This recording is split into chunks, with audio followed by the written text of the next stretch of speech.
आज जे एते दिन पर टिके सूर्य को देखा मिलला कौ राग रखिकी के जानी एते किरण छाड़ुले जे देह तो खाली ताती जाऊला। खाइबा पई तो आज मो पाखे दीटा ऑप्शन थिला आलू परोटा को पखाल हेले मु ता भितर पखाल को चूज कली कहीं ना आमे पा ओडिया आम पखाल कंसा भारी बढ़िया। पखाल खाइला परे सबुठु बेस्ट थिला तोरानी रे लेंबू लुण लंका देई चकटी की पीबा आहा मजा आसीगला। जोरे खरा होथिबारो कमरिया गंतुथिबा गंथा कबळ नै सब बाहर पकाई देइथिल ता भितर समय घर को फेरी आस्तिला एठी हम मोती केते दिन पर टिके देखि नियंतु। बापा बोंगर आज डबल डबल खेल चलीथिला अधा खेलर बापा कंबे पळेले बोली पुअर रनाधना स्टार्ट हे गला। दिन खाइबार आज भात डाली सता साग मुग करिथिली मु तो खाइबि नै जेतो दिन 12टा रे खाइथिली।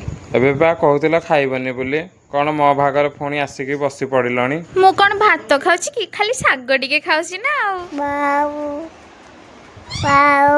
कन्फ्यूज हुअतुनि म से मते नुह से ता बो को डाकुथिला सेइथिमे ताकु नै कि ता बो पाखरे छाड़ देथिली माने मो बो आ ता आई पाखरे। वीडियोटी आपण मानु केमति लागिला मते निहाती जणेबे रहिली जय जगन्नाथ।